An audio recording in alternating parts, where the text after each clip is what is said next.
আপনারা যখন কথা, আপনাদের কষ্টের কথা, ব্যথার কথা, ত্যাগের কথা বলার জন্য ব্যাকুলভাবে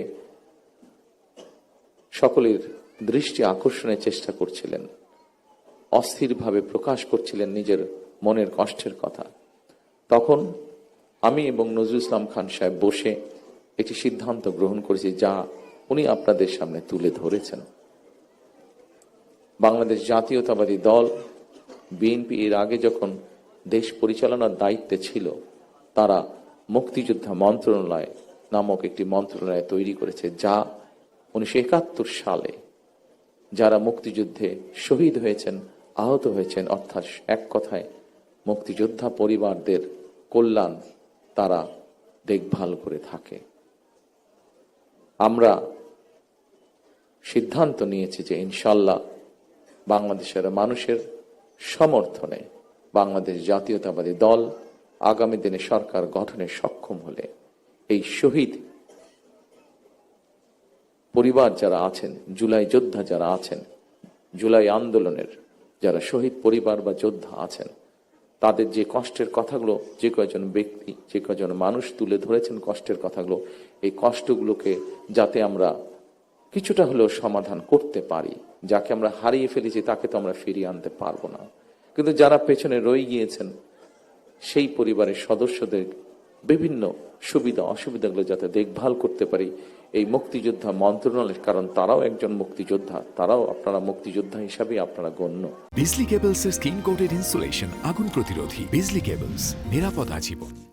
2024 সালের দেশ এবং জনগণের স্বাধীনতা আন্দোলনে হতাহত পরিবারের স্বজন কিংবা আহতদের অবর্ণনীয় কষ্টের কথা আমরা আজকে আমাদের এই অনুষ্ঠানে শুনেছি। তাদের এই কষ্ট কোনো কিছু দিয়ে মোচন করা সম্ভব নয়, কারণ আমিও জানি স্বজন হারানোর বেদনা কতটুকু। কোনো কিছু দিয়ে এই কষ্ট মোচন করা যায় না।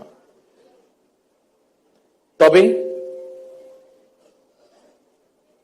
দুইভাবে আমরা গণ অভ্যুত্থানে আহতদের ক্ষতিপূরণ দেওয়ার চেষ্টা করতে পারি। এক, রাষ্ট্রীয় উদ্যোগে তাদের সর্বোচ্চ চিকিৎসা নিশ্চিত করা। দুই, সম্মানিত উপস্থিতিবৃন্দ, আগেই বলেছি আমি যে উদ্দেশ্য নিয়ে এই সাহসী মানুষগুলো রাজপথে নেমে এসেছিলেন, রাষ্ট্র এবং সমাজ সেই উদ্দেশ্য বাস্তবায়ন করা, অর্থাৎ মানুষের রাজনৈতিক অধিকার, প্রত্যেকটি দল মত নির্বিশেষে প্রত্যেকটি মানুষের রাজনৈতিক এবং তার যোগ্যতা অনুযায়ী তার অর্থনৈতিক অধিকার নিশ্চিত করা।